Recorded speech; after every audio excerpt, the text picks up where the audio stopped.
Welcome to Rauta, welcome to Nordic Metal Cruise 2025.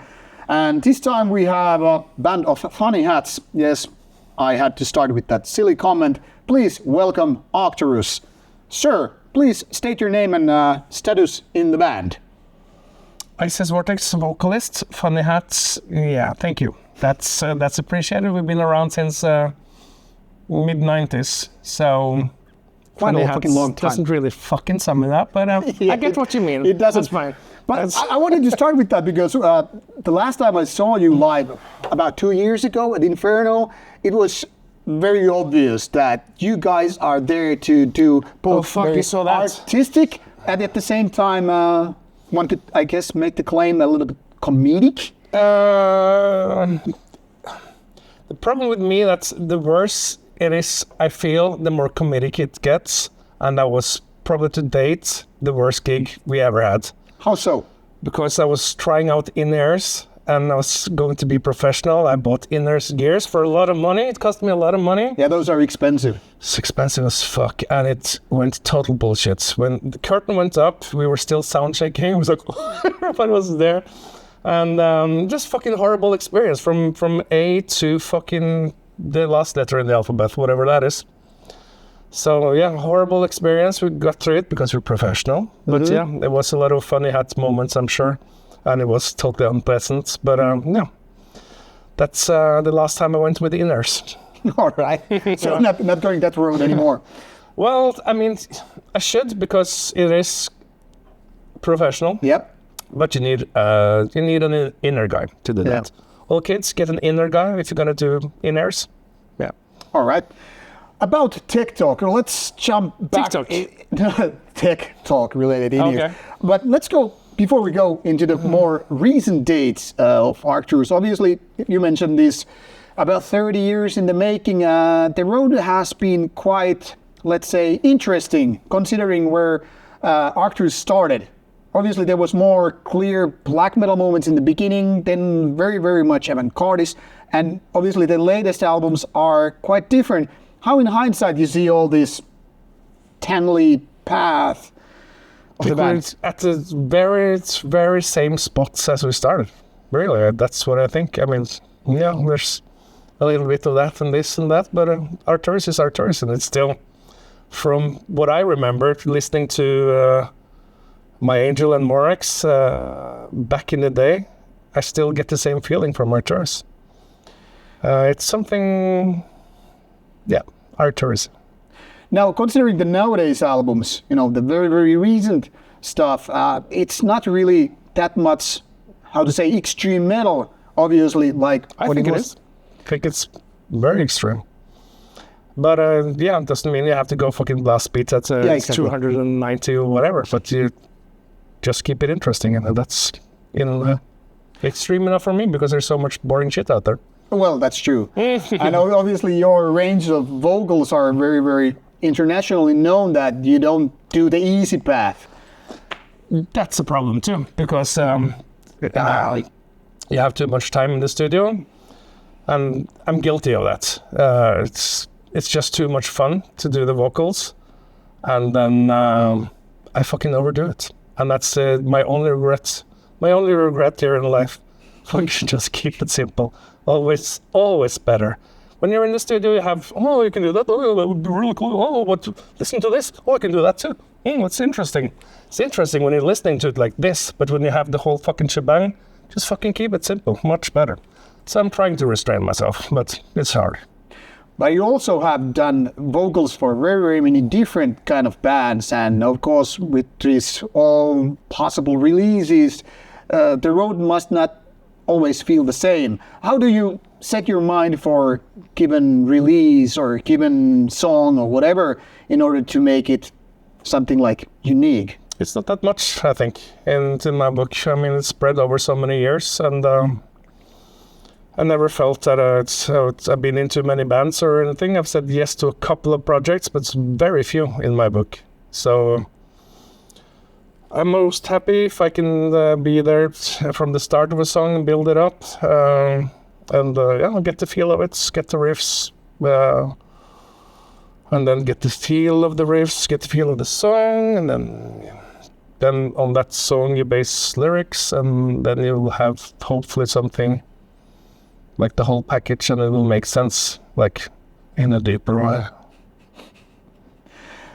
Let's be honest about it. Your voice has a very, very unique tone. I mean, there's a certain very, very much like something that you will distinguish from a lot of other artists. So the question is, how do you take care of your special sound and tone? I drink a beer before I go on stage. Tip to the youth. Yeah, nothing more. Just a beer. That'll do it. Are there any restrictions like don't smoke or the most important thing is to not be nervous, and whatever gets you not nervous, that will be the best way to warm up before a concert. So that, I don't know, whatever winds you down, just look at something that's whatever winds you down, because nervousness is what actually fucks up the voice. Well, I can imagine that. Are there any favorite moments, like absolute favorite song or release where you felt like I really fucking nailed it better than the other times? Are there like moments like where this is super proud to take to your grave? No. You can always do it better. Are there any moments you feel like you could have done better that you feel like, okay, let's not talk about it, but let's talk about it anyway? No, let's not talk about it. So the one thing, let's go Fight Club. No.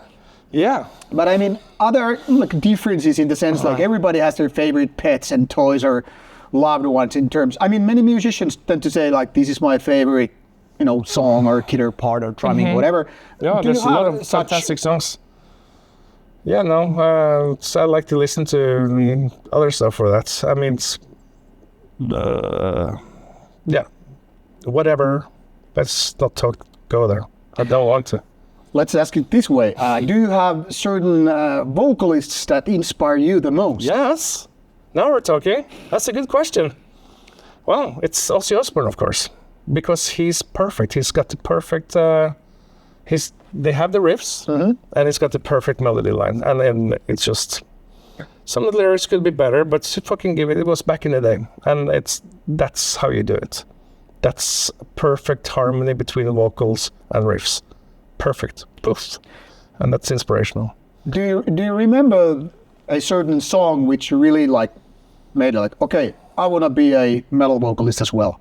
Well, I said that before. That was listening to Kiss Alive 1. I was just like, yeah, okay. I think a lot of Norwegian artists have mentioned these old school names such as Kiss being a prime example. There was no fucking anal diktat back in the day, So yeah, that's what we were listening to, including Quart and all the boys. Lemmy was listening to the Beatles and Little Richard. And I also listened to Little Richard, actually loved it. I mean, that's fucking perfect vocals right there. They do Lucille or it's To the Fruiter. Goddamn, perfect vocals. So what other stuff, something that might seen as a unusual kind of artist, like that sometimes people are even not like ready to talk about, especially when they're younger and maybe a little bit insecure about like going outside metal and rock territory. Are there certain stuff now on top of the names you mentioned that really are what people should be listening to in order to understand so-called perfect vocalist or great songwriting? Or well, yeah, when I say perfect vocalist, I mean that's it's all that's the beauty of it. It's all objective, of course, and don't listen to me. Yeah, don't listen to me. I don't know. That's very good advice. Don't listen to anyone. Listen to what's fucking. Oh, that sounds good to me. That's inspirational. So just like coping with open-minded ways and listen to whatever you can. Yeah, absolutely. Any genre, any fucking, yeah, absolutely.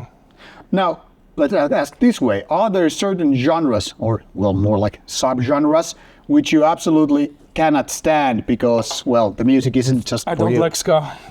I fucking don't like ska. I can do reggae, but ska, no. I don't actually understand who can do ska. Ska. That's just me. Just fuck, no. Yeah, that's just me. And but if you do ska, you're lost. Are there certain genres you haven't done as a musician, but you would like to do?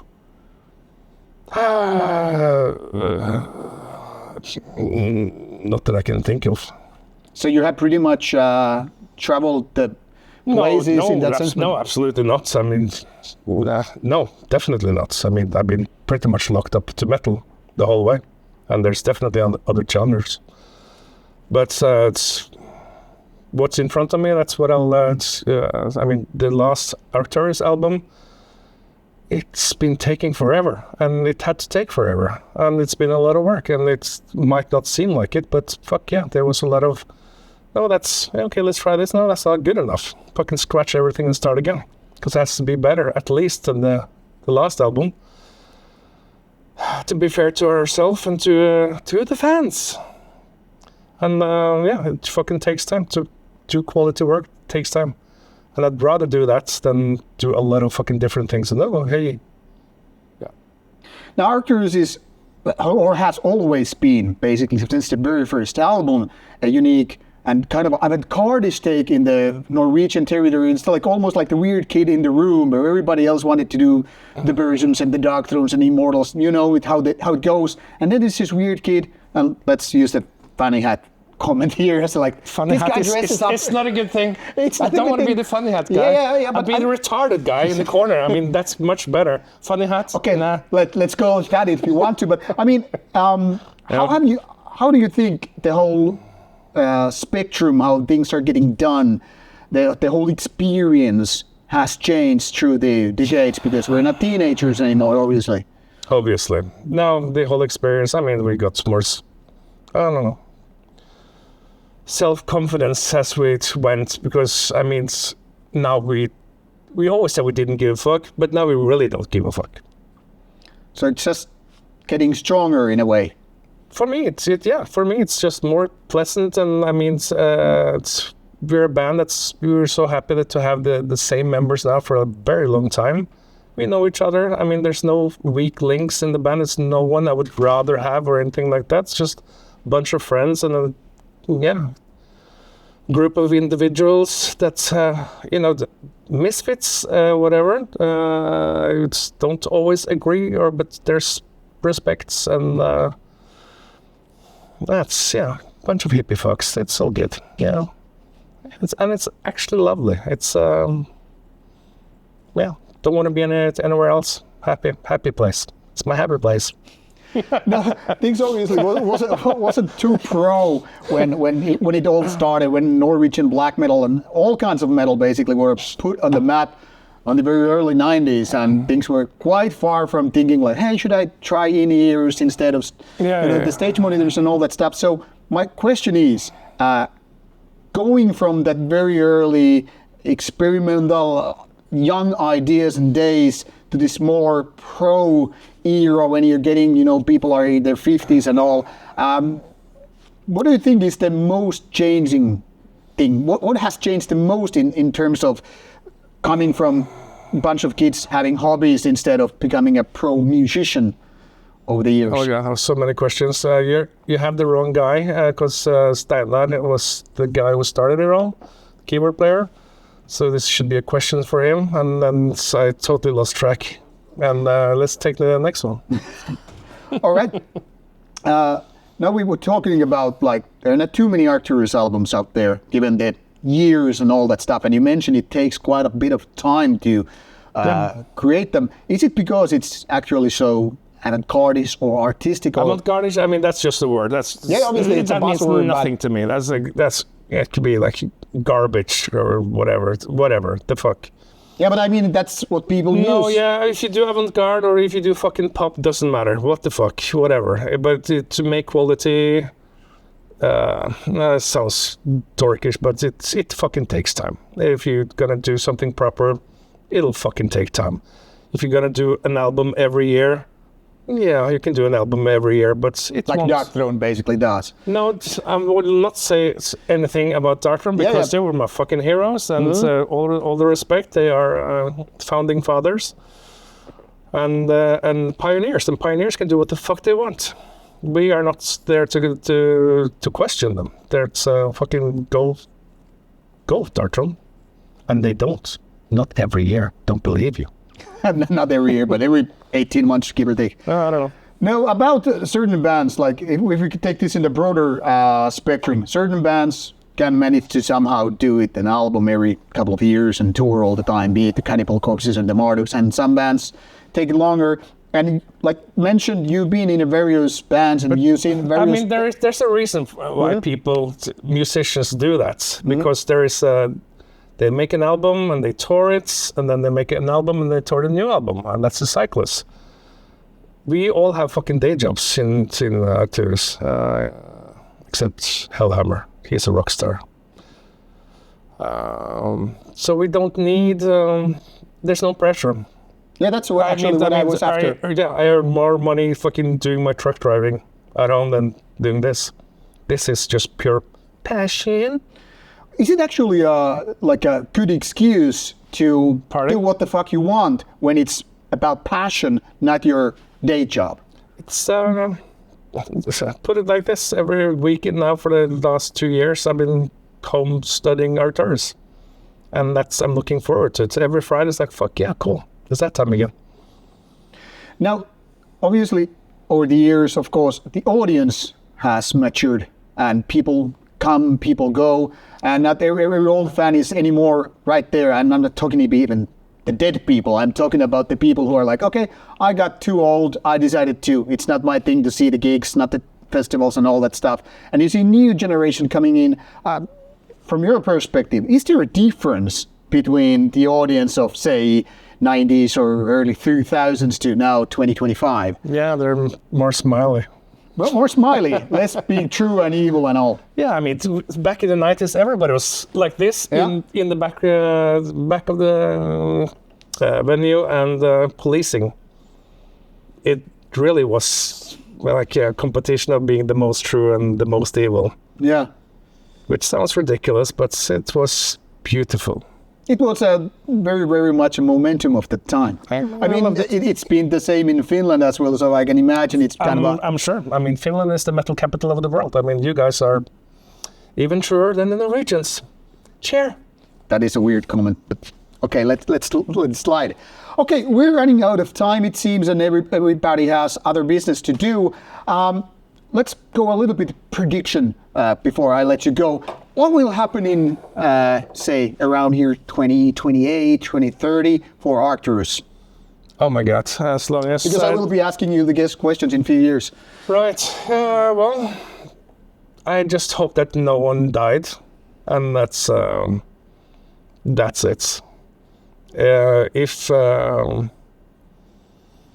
Well, let's do this one first, and then if it feels good, we'll move on. Otherwise, this will be the last, and that's fine too. Very happy looking back, just on what we did. It's been a good run. And will there be some new places for you to conquer? Have you made plans that definitely gonna do Antarctica China, tour? And we're gonna do Portugal, North next. Korea. Whatever. I have no idea. No. Any interesting projects outside your typical band so far, which will take some place? We'll see. And we will get. If I say there will be pressure, and I fucking hate pressure. Pressure is not good. All right. Finally, any words of wisdom to your younger self? Let's say 30 years ago, this you need to know from this guy who takes the time machine. Oh, that's a very good question. That's an annoying one, I know. Oh my God. Follow your heart, bitches. So that's your Instagram moment or TikTok or whatever you do, people. I guess he pretty much nailed it. Go with your passion, follow your heart, and if you don't have a heart, I mean, there are lots of heartless people, then I guess you're out of luck. This is Arcturus. Go check them live when you have the possibility. Dive deep into their world of music, and if it doesn't speak to you, well, can't please everybody. It's gonna be fine, so don't whip yourself about it. This is Rauta, this is Nordic Metal Cruise 2025, this is Arcturus. Thank you for your time, and see you. All right, thank you so much. If you don't mind, let's take a couple of quick photos for social media purposes. So when this goes out, we will use them. And if you don't mind also, we would do less than a minute short video.